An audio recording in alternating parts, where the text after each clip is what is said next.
రాష్ట్రానికి పెట్టుబడుల్ని ఆకర్షించేందుకు సీఎం రేవంత్ రెడ్డి బృందం విదేశాల్లో పర్యటిస్తోంది. 8 రోజులు అమెరికాలో, 2 రోజులు దక్షిణ కొరియాలో రేవంత్ రెడ్డి అండ్ టీం పర్యటించబోతోంది. ఈ పర్యటనలో పలు కంపెనీలతో రాష్ట్ర ప్రభుత్వం ఒప్పందాలు చేసుకోనుంది. ఇందులో భాగంగా న్యూయార్క్లోని పలు సంస్థల ప్రతినిధులతో రేవంత్ రెడ్డి భేటీ కానున్నారు.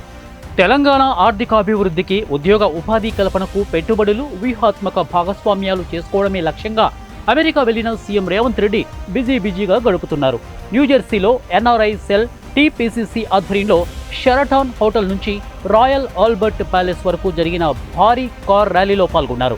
ఇండియన్ ఓవర్సీస్ కాంగ్రెస్ సమావేశానికి హాజరై తెలంగాణలో పెట్టుబడులు పెట్టాలని ఎన్ఆర్ఐలను కోరారు. పెట్టుబడిదారులకు ప్రభుత్వం తరపున పూర్తి సహకారం అందిస్తామని తెలిపారు. తెలంగాణను ప్రపంచంతో పోటీ పడేలా అభివృద్ధి చేస్తామని అన్నారు. రాష్ట్రాభివృద్ధికి ప్రవాసులు తోడ్పడాలని పిలుపునిచ్చారు. తెలంగాణలో త్వరలో స్కిల్ యూనివర్సిటీ ఏర్పాటు చేస్తున్నామని చెప్పారు రేవంత్ రెడ్డి. ఇందులో ఐటీ, వైద్య, క్రీడా రంగాలతో పాటు పలు అంశాలపై శిక్షణ తరగతులు నిర్వహిస్తామన్నారు. ఆనంద్ మహీంద్రాతో ఈ అంశంపై చర్చిస్తున్నట్టు కూడా తెలిపారు. ఇక బీఆర్ఎస్ ఓటమితో తెలంగాణకు స్వేచ్ఛ లభించిందని అన్నారు రేవంత్ రెడ్డి. బీఆర్ఎస్ 10 ఏళ్ల పాలనలో 100 ఏళ్ల విధ్వంసం జరిగిందని విమర్శించారు. ఎన్ఆర్ఐల సహకారంతో అధికారంలోకి వచ్చిన ప్రజాప్రభుత్వం 90 రోజుల్లో 30,000 ఉద్యోగ నియామక పత్రాలు ఇచ్చిందని తెలిపారు. మరో 35,000 ఉద్యోగాలకు నోటిఫికేషన్లు ఇచ్చామని చెప్పారు.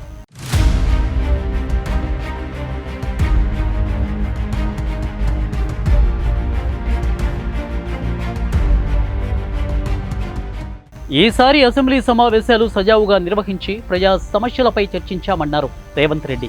ఈ అసెంబ్లీ చర్చల్లో పాల్గొనకుండా బీఆర్ఎస్ తప్పించుకునే ప్రయత్నం చేసిందని విమర్శించారు.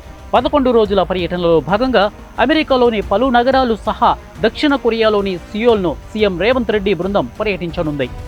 ఆగస్టు 14 వరకు ఈ పర్యటన కొనసాగనుంది. ఈ నెల 9 వరకు న్యూయార్క్, వాషింగ్టన్, డల్హౌస్, ఇక శాన్ ఫ్రాన్సిస్కో నగరాల్లో పర్యటించి పలువురు పారిశ్రామిక దిగ్గజాలతో సీఎం రేవంత్ భేటీ అవుతారు. ఈ నెల 5న న్యూయార్క్లోని కాగ్నిజెంట్, ఓసిఎం, టీబీసీ కార్నింగ్, ఇక జోయిటాస్ సహా పలు సంస్థల ప్రతినిధులతో సీఎం రేవంత్ భేటీ అవుతారు. 6న పెప్సికో, హెచ్సీఏ ఉన్నతాధికారులతో సమావేశమైన తర్వాత న్యూయార్క్ నుంచి వాషింగ్టన్ వెళ్తారు. వాషింగ్టన్లో ఐటీ సేవల సంస్థలు నిర్వహించే రౌండ్ టేబుల్ సమావేశంలో సీఎం రేవంత్ పాల్గొంటారు. ఇక్కడ ప్రపంచ బ్యాంక్ అధ్యక్షుడితో సమావేశమవుతారు.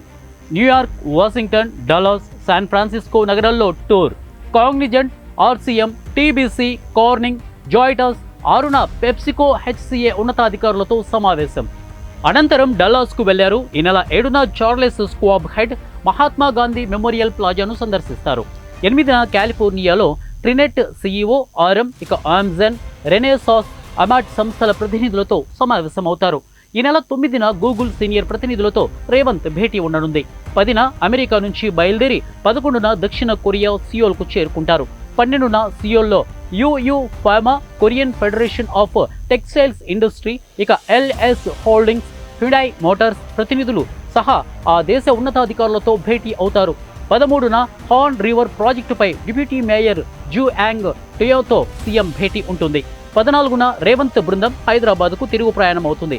ఇక సీఎంగా బాధ్యతలు చేపట్టిన తర్వాత పెట్టుబడుల కోసం రేవంత్ రెడ్డి విదేశాల్లో పర్యటించడం ఇది రెండోసారి. Charles Schwab head Mahatma Gandhi memorial plaza, TriNet CEO RM, ఇక అమెజాన్, రెనేసాస్, ఆమ్లాట్ సంస్థ. ఈ నెల 9న గూగుల్ సీనియర్ ప్రతినిధులతో భేటీ. 11న దక్షిణ Korea Seoul Yuyu pharma, Korean federation of textiles industry, LS holdings, Hyundai motors, Han river ప్రాజెక్టుపై డిప్యూటీ మేయర్ జూ యాంగ్ టియోతో సీఎం.